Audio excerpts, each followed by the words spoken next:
오늘 신학 정립은 부활 신학을 정립하도록 하겠습니다.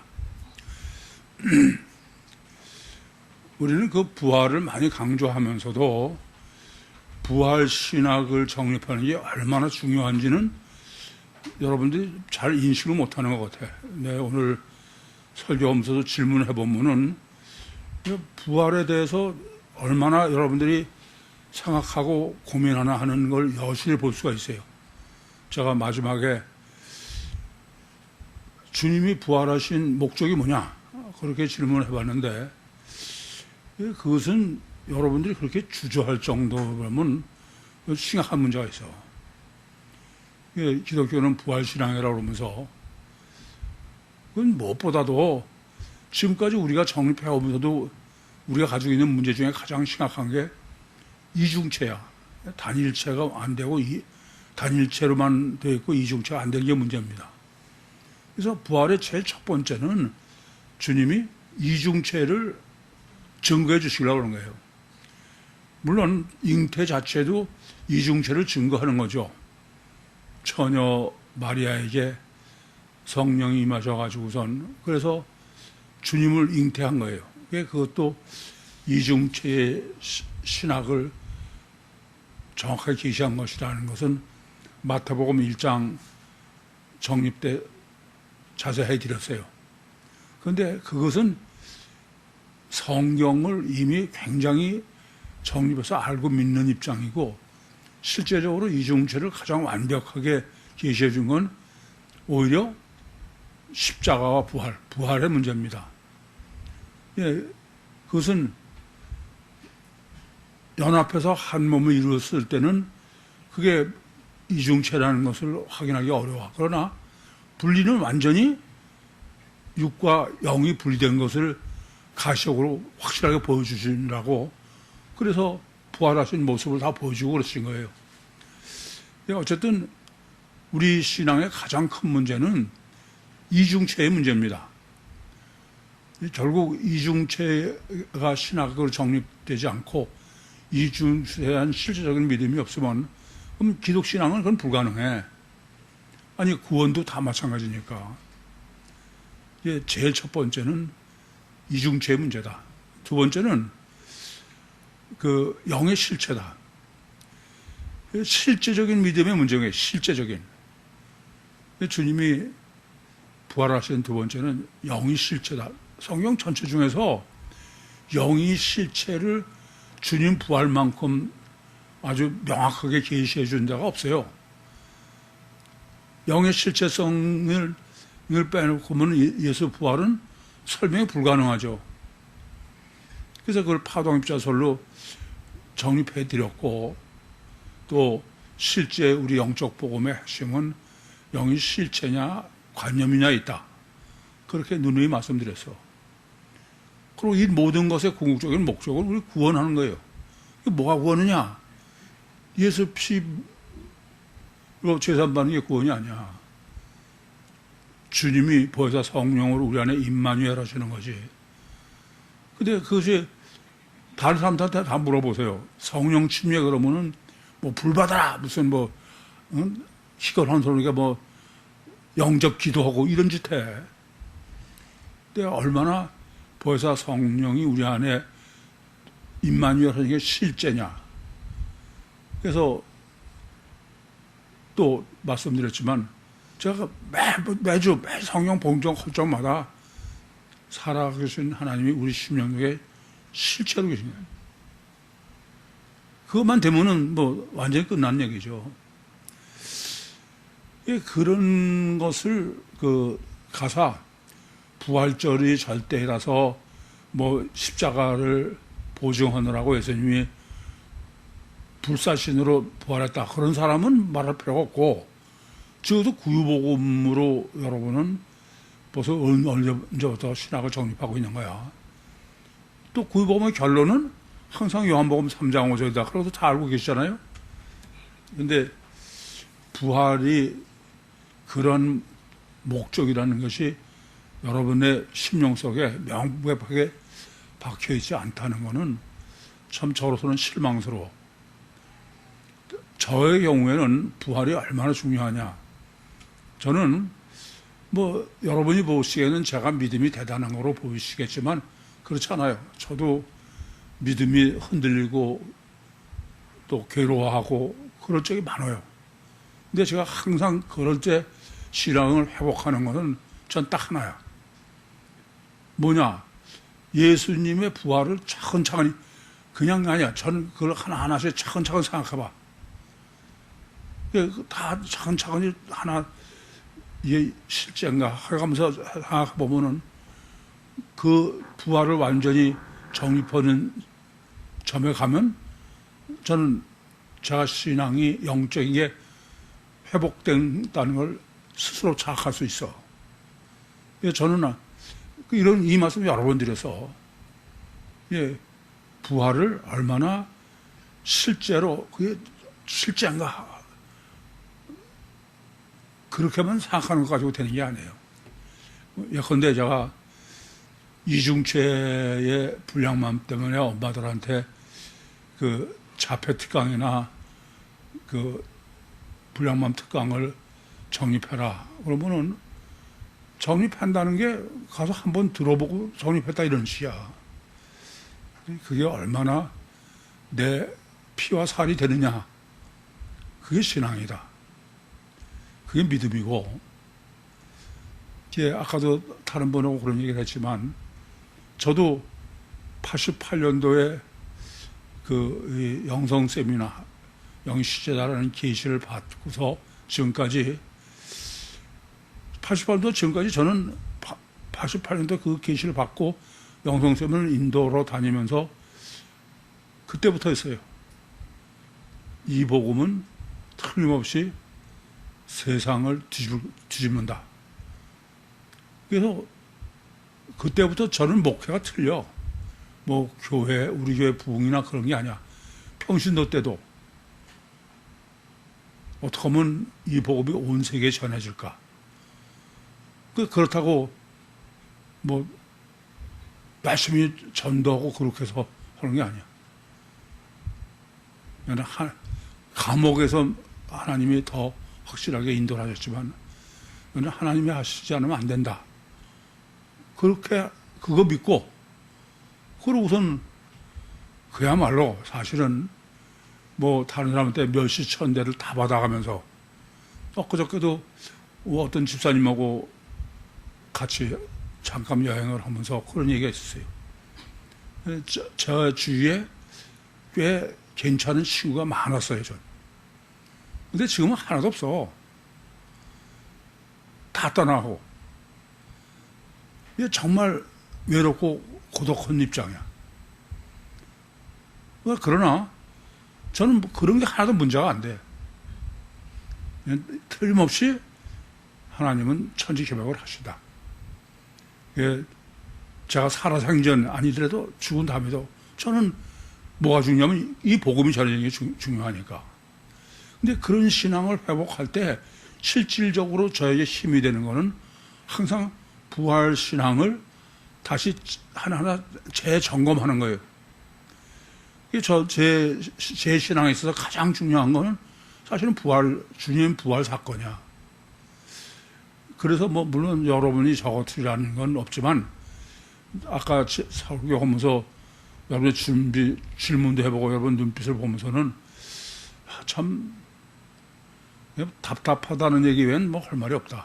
그런 생각이 들어요. 어쨌든 주님의 부활은 저의 추상적인 신앙이 실제로 되게 하는 가장 원동력이야. 가장 원동력이야.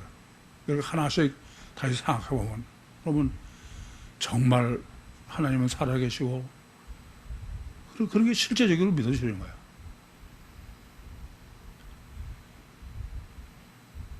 여러분도 다 마찬가지예요. 내가 믿음이 떨어지거나 또는 에너지가 부족한 상태가 도달할 수 있어.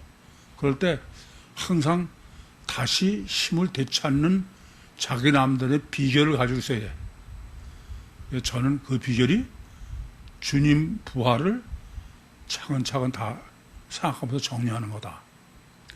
그런 측면에서 어쨌든 저는 어떤 측면에서든지 부활은 저한테는 신앙엔 가장 에너지, 아주 근원이다. 그렇게 말씀드려도 과언이 아닙니다.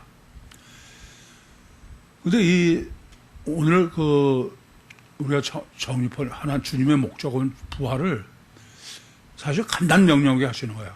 가장 중요한 게 뭐냐면 죽었다가 도로 살아나는 것이냐, 아니면은 요나처럼 죽는 게 아니고냐. 근데 실제로 그렇잖아요. 우리 구익교회 외에 다른 데서 부활은 전부 주님은 죽었다가 살아나는 거지 우리 같은 부활론을 갖고 있지 않아. 안 그렇습니까? 그래서 여러분도 뭐 부활의 복잡한 것 말고 이것이 아주 명확해야 돼. 예수 부활이 죽었다 살아나신 것이냐, 아니면은 요나처럼 죽었다 살아난 거로 보이지만 실제로는 죽으신 적이 없는 거냐. 이 점을, 초점을 명확하게 맞춰야 된다. 그런 말씀입니다. 예, 주님이 오늘 정립해 주신 거는 주님의 부활을 아주 기가 막히게 제가 보면 요나로. 예, 요나의 부활은 실제로 어떤 목적 때문에 그러시냐면 육체 우선 가석 결과가 절대인 사람의 입장에서는 요나는 죽었다 살아난 거야. 왜요? 물에 던졌을 때 수장을 된 거야. 그러면 성경적으로는 안에 물고기가 삼키고 있다가 나오신 거기 때문에 죽었다 살아난 게 아니죠. 이게 주님이 대비해서 정립해 주시려고 하시는 주님의 부활의 신학입니다. 다르게 말하면 육체 우선의 가석 결과 기준에서의 예수님의 부활은 우선 요나가 물에 장사 지냈다가 3일 만에 도로 살아난 것처럼 죽었다 살아난 거다 이겁니다. 근데 성경적인 거는 요나처럼 죽은 게 아니라 큰 물고기 뱃속에 그거를 주님은 자기가 땅 속에 있다는 것을, 살 있다는 것을 까르디아 게스로 하셨다. 그렇게 정리해 드렸습니다. 그래서 요나는 두 가지로 요나의 부활을 생각할 수 있다. 실제로, 아니, 요나는 뭐 다른 사람들 얘기 들으면 큰 물고기 뱃속에 들어가 있다, 나왔다, 그렇게 요나서를 본 사람은 거의 다 얘기를 해. 근데 부활론으로 대입하면 얘기가 틀려지는 거야.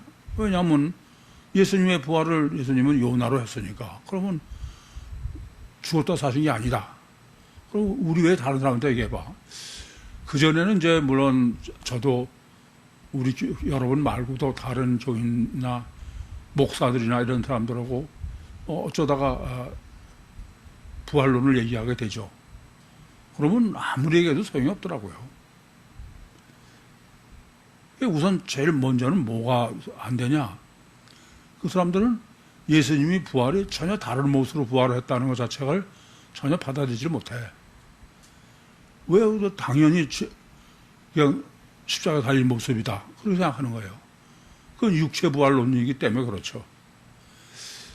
그렇게 어렵다라는 점을 아셔야 되겠습니다. 그래서 요나의 부활은 죽은 것이 아니다. 그건 예수님이 이제 죽었다가 부활을 다시 사신 거냐, 아니면 죽으신 게 아니고 그냥 일탈하신 거냐. 그것이 성립하려면 뭐가 성립해야 돼요? 이중체가 성립해야 되는 거야. 단일체로는 그게 성립이 안 해요. 단일체는 그냥 죽으면 죽는 거지. 이중체래야 육체 우선은 십자가에 못 박고 안에 주체 영은 빠져나와서, 그러니까 이중체를 증거하는 거지. 그래서 부활의 가장 첫 번째 목적은 이중체를 제시하려고 그러는 거다.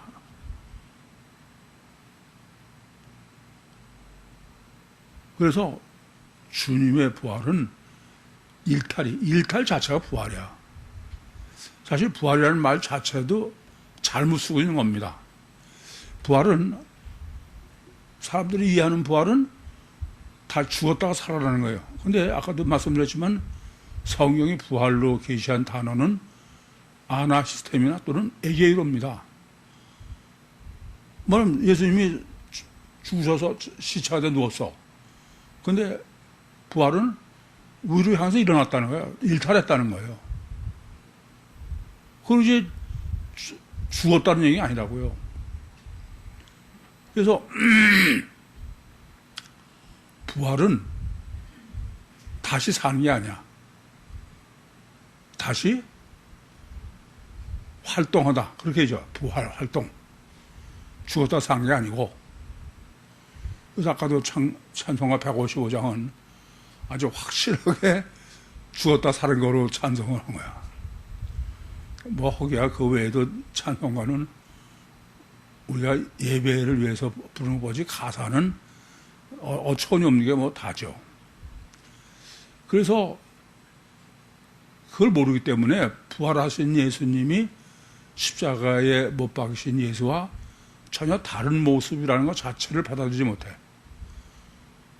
죽었다 보면 왜 같이 다르다고 그러냐. 그래서 제가 마가복음 10장 12절에 다른 모습으로 부활하였다 보여줘도 그건 다른 의미다 이거야. 뭐 아무리 얘기해도 안 돼요. 아니, 왜 엠마오로 가는 제자들이 예수님을 보고도 전혀 모른다. 같은 모습인데 어떻게 그러냐. 근데 동일 모습으로 하는 사람들에는 그 나름대로 계산한 논리가 다 있죠. 퉁퉁 부으셨다는 거야. 그랬었을 거야, 십자가에. 근데 예수님은 그런 것 같진 않아. 제가 지금 고관절 이것 때문에 고통 중에 하나는 부기가 탱탱하게 보가지고 부기 안 빠지는 거야. 그러니까 뭐 박정희 전 대통령도 시해됐을 때 그 육군 병원으로 시신을 가지고 가니까 알아볼 수가 없는 게 탱탱 부어가지고. 근데 그 박정희 전 대통령 주치의가 보더니 맞다 이거예요. 왜냐하면 뭐 어디 발인가 어디에 그분의 무슨 자리가 있대. 흉터인가 뭔가. 그걸 보고서. 그래서 제자들이 못 알아 다른 모습으로 착각한 것은 부으셔서 그랬다. 그렇게 해석하는 거예요. 그게 무슨 말이냐면 성경에 어떻게 하냐는 아무 상관이 없는 거야. 자기가 믿고 싶은 대로 하고선 그거에 맞도록 논리를 갖다 붙이는 거지. 참 안타까운 일입니다. 나사로는 같은 모습으로 회개토록 살아났죠. 육은. 근데 예수님은 다른 모습이다. 그리고 부활의 목적은 중요한 거는 영의 실체다. 영의 실체를 증거하지 못하면은 그럼 영은 가스밖에 안 돼. 맨날 관념이고 뭐 불받아라 뭐 그런 얘기밖에 안 되는 거죠. 근데 영의 실체는 왜 영의 실체라고 그래요? 시간과 공간을 초월한 영과 시간과 공간의 제한을 받는 가시적인 존재인 물질 둘이 분리할 수 없는 상태로 하나로 결합되어 있는 것이다. 그거는 빛의 파동 입자설이 가장 완벽하게 증거하고 있는 거죠. 그래서 이 문제는 대단히 중요한 문제입니다. 영의 실체는 오늘의 구유복음의 가장 근본도 저는 영의 실체를 제시받고서부터 영을 생각해서 그래. 그러니까 영의 실체라는 건 영은 이제 관념이 아니야. 실제 문제지. 그 점이 부활의 중요한 요소인 것입니다. 우리가 하나님이라도 다 믿는다고 그래요. 근데 그건 하나님은 그냥 관념이야. 그런 거지 실제로 하나님 믿는 사람 못 봐서. 왜 그래요? 부활로 증거한 거면 영의 실체면은 그럴 리가 없지. 그래서 이 점도 우리가 생각해도 돼. 하나님이 영이신데 어떻게 이 천지를 창조했나? 그 실제가 어때서 그러나? 그냥 영이 창조했다고 그러면 그건 맹신에 속해. 그냥 초월적이니까 그런 거죠. 근데 가장 실제적으로 하나님이 천지를 창조하셨다고 그러려면 뭐가 돼야 돼요? 영의 실체야. 하나님은 초월적인 전능자야. 그렇기 때문에 우리가 볼 수는 없어. 그러면서도 동시에 물리적인 창조를 할 수 있는 이중체, 영의 실체다 이겁니다. 그러니까 창조론도 그렇게 정립하셔야 과학적으로 완벽하게 증거하고 그럴 수 있는 거지, 뭐, 희미하게 그렇게 해서는 안 되는 겁니다. 그래서 그 주님의 부활은 창조 과학, 창조를 완전히 과학적으로 정립할 수 있게. 뿐만 아니라, 아까도 정리해드린 것처럼, 이게 우리가 성령 치배로 거듭나는 것이 이게 실체가 아니면 아무 의미가 없어. 근데 다들 제가 세미나 때도 그렇게 질문해 봅니다만은 그리스도인이 성령 받는다는 거는 상식처럼 생각해요. 상식처럼. 성령 받으면 뭐 할 수 있냐? 성령 받으면 뭐 방언이나 이런 식이지 실제로 하나님이 된다는 게 아니에요. 그건 어떤 데에서 기인한 거예요? 영은 초월적 존재다. 거기에 머물러 있는 거야. 영이 실체면은 그냥 실제 하나님이야 창조주가 되는 거야. 그래서 제가 성경 봉독할 때도 한 주님이 실제로 우리 심령 안에 거하신다. 실제적인 거여야지 그렇지 않은 거면 전혀 안 되는 거예요. 여러분과 그 노래학교 엄마들 차이는, 노래학교 엄마들은 애들을 보고 영이 실제로 눈으로 보는 거야, 실제로. 근데 여러분은 제가 아무리 얘기해도 그냥 관념으로지 실제가 안 돼. 여러분이 영이 실제면 삶이 전부 다 틀려져.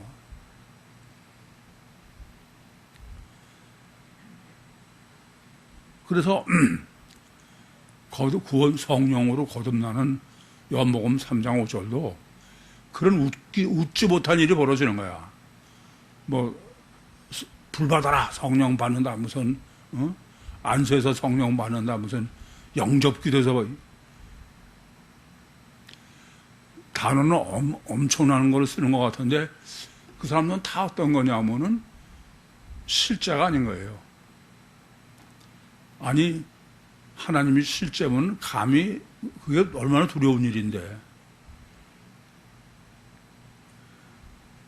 그러면서 가장 중요한 건 뭐라고요? 이중체야. 부활의 목적은 이중체 실제예요. 제가 여러분들에게 인간의 이중체를 어떻게 설명합니까? 인간은 엄마 뱃속에 육체가 잉태될 때, 그때 하나님은 지금도 살아 계셔서 다 그렇지 않으면 그건 불가능해. 그 아이의 고유의 영을 창조하셔가지고 육체가 잉태되는 때 그 순간 그 아이의 영을 육체 속에 넣는 거예요. 그래서 그 사람은 누구나 이중체인 거야. 그래서 저는 그때부터 나이를 계산해야 된다. 근데 달일체의 인간과는 출생할 때부터의 사람이야. 그래 안 그래요? 저는 우리는 틀렸다 이거야. 그래서 출생할 때부터 한 살로 하는 게 영적으로는 옳다나 저는 그런 거예요. 왜냐하면은 잉태되는 데부터 이미 인격체니까 만약에 그것이 진짜 아기가 잉태되는 순간부터 하나님이 그 아기의 영을 창조해서 우리 심령 속에 넣은 이중체고 그 영은 육체를 통해서만 작용할 수 있고 이게 아니면은 태교는 전혀 할 이유가 없는 거죠. 그렇지 않습니까? 태교를 하는 가장은 이것을 올바로 정립하지 못하니까는 태교를 하라고 해도 그냥 물리적으로만 하는 거지. 근데 이게 얼마나 실제로 성령이 하나님이 역사하시는 거냐? 그러면 얘기가 전혀 틀려지는 거예요. 그거는 창세기 장 7절에 여호와 하나님이 진흙으로 사람을 지으시고 생육국회 불어넣었다. 그것이 바로 사람은 모태에서 잉태될 때 하나님이 내 영을 창조해서 넣으신다. 그래서 일란성 쌍둥이도 전혀 틀린 거예요. 같은 게 아니에요. 진화론자들은 물리적 인간론이니까 원래 같다는 거예요. 근데 자꾸 상화를 하면서 환경이 달라서 다르다는 거죠. 근데 삼 쌍둥이라는 것이 하나 몸은 하나고 둘이 붙어서 분리수술을 겨우 했는데 그 삼 쌍둥이는 경험을 똑같이 할 수밖에 없어. 근데 전혀 다르다는 거야. 이게 물리적 인간론은 설명이 불가능한 거예요. 이게 우리가 그 논문이 중요한 건 인간은 단일체의 물리적 인간이냐 아니면은 초월적 영이 들어있는 이중체냐 그거를 증거해야 돼. 그거를 그걸 증거할 수 있는 게 우리밖에 없어. 그래서 잊지 마세요. 사실 이중체 인간관으로 정립을 하면 어디부터 달라지느냐. 잉태된 아기 때부터 인격적으로 완전한 인격을 갖춘 존재니까 영이 주체니까 그런 거지. 그렇지 않으면 아기는 아무것도 모르는 걸로 생각하고 극단적으로는 뭐 사람 취급을 안 하는 거야. 그래서 이중체 신학을 모르는 사람들에게 지난번에도 그런 아빠가 질문을 왔길래 제가 첫 번째 얘기야. 아기를 인격적으로 대하라. 당신과 똑같은 인격을 가지고 있다. 다만 그걸 애가 표현하지 못하기 때문에 우리는 인격이 없다고 생각하는 거다. 그 사람은 가서 애한테 제가 얘기한 대로 한참 해보고서는 그 다음에 몇 달을 와서 상담하러 와라 하는데 목사님 맞습니다. 그러더라고. 우리는 자식을 사랑한다고 그러면서 사랑하는 건 자식을 인격적으로 대하는 거래요. 근데 너는 내 마음대로 키우면서 자식을 사랑한다고 내가 생각하면 자식을 사랑하는 게 아니야. AB의 노예를 만드는 거지. 그래서 부활의 가장 중요한 것은 방금도 또 정리해드린 것처럼 이중체의 실제를 증거해 주신 것이다. 영이 실제인 거다. 아시겠어요? 그래야 구원받는 거야. 보혜사소녀 임마누엘. 이 세 가지는 부활신학 정립에 있어서 이 세 가지는 지금부터는 여러분이 여러분 신앙을 다시 재정리할 때 이 세 가지를 하나씩 다시 생각하고 정리하세요. 저의 경우는 그러면 상당히 생명력이 살아나. 저는 그럴 때마다 정말 하나님이 살아계시다 그런 걸 느껴. 이게 정말 하나님의 방법으로 영적 방법으로 내 신앙을 회복하고 그래야지. 그건 놔두고서 뭐 다른 방법으로 어떻게 뭐 산기도 가서 되지 않는 얘기야. 본문 보겠습니다. 그때의 서기관과 바리새인 중 몇 사람이 말하되 선생님이여 우리에게 표적 보여주시기로 원하나이다. 그때 토테는 33절에서 37절 안에 뭘 쌌냐? 포넬로스냐 아가도스냐. 인과율의 과학의 법칙으로 인간은 심령과 말, 행위가 이중체의 법칙으로 되어 있다. 과학으로 그렇게 정리해 드렸습니다. 그러고서 서기관과 바리새인이라는 것은 서기관은 성경이 절대인 사람이고 바리새인은 사실은 이중체라는 얘기인데 단일체가 아니라 이중 본능인 거죠. 이중체임에도 불구하고 이중체인 줄 모르고 단일체로 사는 사람이야. 그렇지만 이 사람은 유대교인의 대표다. 유대인의 대표다 이겁니다. 그래서 다른 사람들과는 달리 호의적이야. 예수님께 와서 표적 보여주시길 원하나이다. 그것은 예수를 믿기를 원하는데 무슨 기준으로? 표적 기준으로요. 표적 기준으로 가치관을 가진 사람은 악하고 음란한 세대야. 여러분 어떤 기준으로 분별합니까? 네? 보이는 기준? 이건 악하고 음란한 세대야. 그래서 정말 사람의 주체는 안의 영이에요. 그 주체로서 사람을 보고선 분별하려고 그러면은 뭘 해야 돼요? 육체우선 가시적 결과를 무시해야 돼. 그게 보이면은 안 보여. 여러분 자녀들의 문제는 저는 보이는데 왜 안 보이느냐? 그 사람은 여전히 육체우선 가시적 결과만 보는 거야. 그러니까 영적 문제로 야기된 것은 보이지 않죠. 그래서 그건 아무리 보라고 해도 안 되더라고요. 가치관이 바뀌기 전에는 불가능해. 그리고 표적 보기를 원한다. 바로 기준이 가시적 결과만이 기준이다. 사실 하나님은 그렇게 계시하실 수밖에 없어요. 출애굽기에서 보는 것처럼 하나님은 보이지 않고 간접적으로 표적과 기사로 보이시죠. 그래서 유대인의 역사가 그렇게 해서 표적과 기사를 가지고 하나님을 믿어야 그건 불가능한 거야. 근데도 표적으로 보여달래, 증거를 내래. 그건 법정에 가서만 하죠. 주께서 대답하여 가라사대 악하고 음란한 세대가 표적을 구하나 선지자 요나의 표적밖에 보여줄 표적이 없느니라. 악하고 음란하다. 악은 포넬로 쓰고 음란은 우상숭배예요.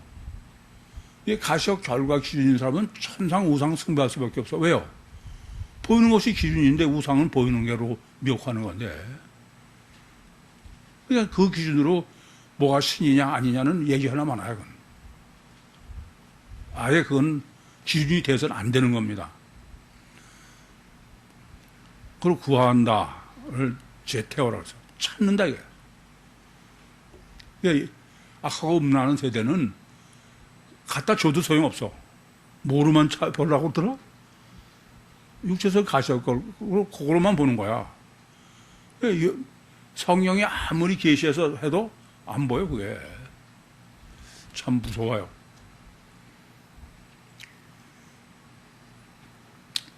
보일 표적이 없다. 그 보이는 게 디돔이야. 줄 표적이 없다. 야.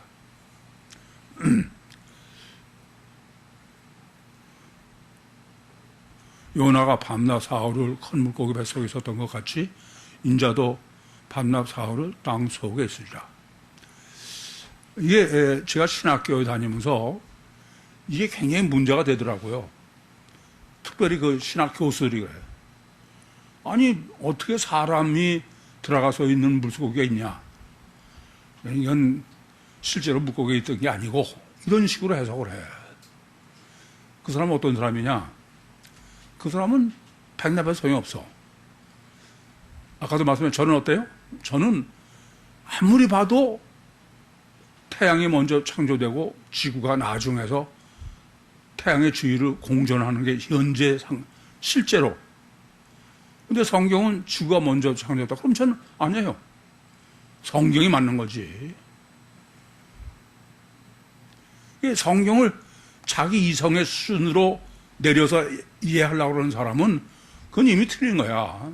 내가 그전에도 여러 번 말씀드린 대로 성경은 우리보다 훨씬 더 높은 차원의 과학이야. 그러니까 대학생의 과학을 초등학생이 보면은 그거는 신비인 거야. 우리가 과학이 못 따라가서 그런 거지 성경이 신비가 아니다 이겁니다. 그런 믿음이 있어야 돼. 예, 제가 이 요나서를 정리하면서도 저 자신을 생각하고 참 하나님이 특별히 저에게 은혜를 주셨구나. 예, 아무리 생각해도 이성적으로 생각하면 절대로 태양보다 지구가 먼저 창조될 수 없는데 저는 뭐 절대로 아니야. 성경이 맞다 그래요. 그렇게 해서 정립하니까 7창조가 정립할 수 있었던 거예요.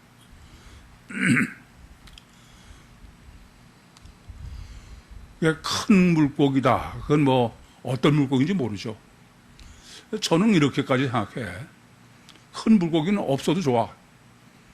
그걸 전능하시니까 사흘 동안을 하나님이 물고기 형태를 만들어서 그 안에 가둬놓고 있을 수 있어. 그래 안 그래? 전능하시니 왜 뭘 못해? 물고기 아니더라도 물고기 같은 공간을 만들어서 그 안에 요나라가 있게 하실 수 있지. 그건 어떤 기준이냐면 성경은 절대로 옳다. 그렇게 해야지 이성적으로 아니라고 그래서 성경이 아니라는 사람은 성경 볼 자격이 없어. 이게 성경이 절대로 옳은 기준이기 때문에 구유복음이 있고 이중체가 있고 아시겠어요? 그 가치관을 가져야 돼. 근데 뭐 좀 성경을 봤다 그러면 같지 않게 무슨 이게 뭐 따질 한심해. 그래서 제가 세미나를 인도하면서도 나는 성경에 틀리고 맞고 난 상관없다. 어떤 경우라도 결국은 기독교는 성경만이 유일한 근거의 기준이야. 그러니까 나는 성경이 절대다. 그래서 괜히 쓸데없이 말도 안 되는 인간적인 것 어디서 듣고 있다가 그 사람 신앙 바로 되기 어려워. 오히려 저처럼 바보처럼 하니까 성경을 제대로 정립할 수 있었어. 아니 실제로는 그렇잖아요. 실제로는 하나님은 전능하시니까 지구를 먼저 창조하셨는지 나중에 그걸 누가 알아? 뭐 지구가 태양에서 떨어진 불덩어리였다.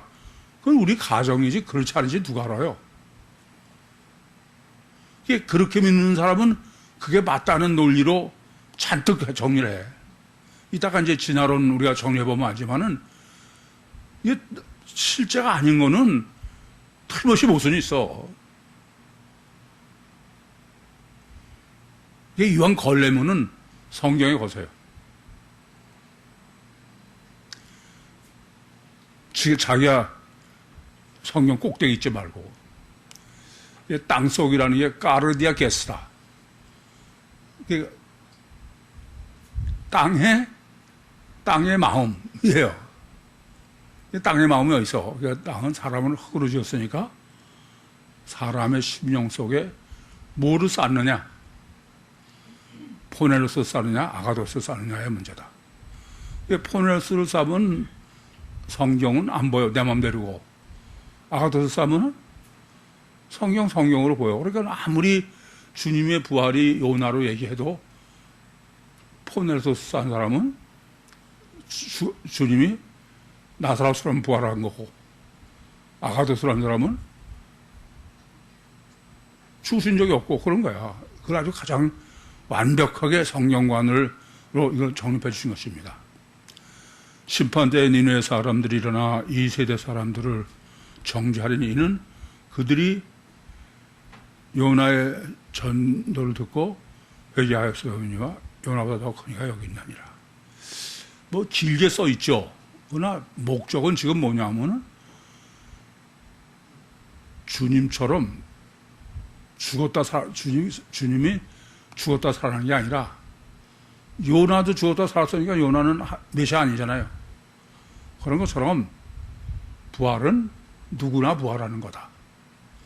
또 하나는 그래서 일부러 단어를 지금 그 니르웨이 사람들이 일어난다는 건 아나시스템을 썼고 또 심판 때에 남방 사람 여왕이 일어나 이세 사람을 정죄하는 이는 그가 솔로몬의 지혜로운 말을 들으려고 땅 끝으로 왔거니와 솔로몬보다 더 크니가 여기다. 여기서 남방 여왕이 일어나. 이때는 에게이를 쓴 거야. 일부러 예수님의 부활을 쓴 두 단어를 따로.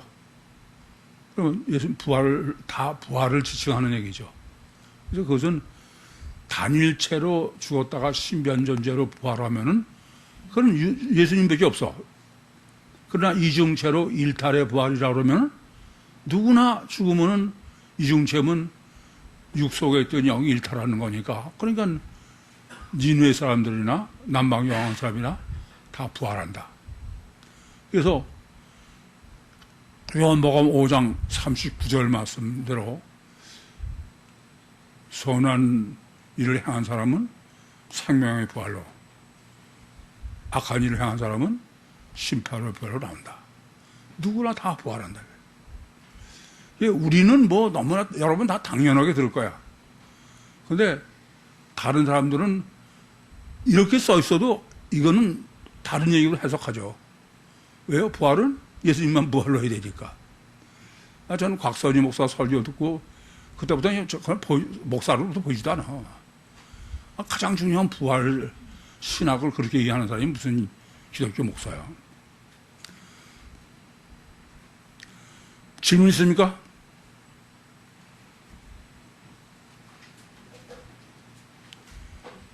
마치겠습니다.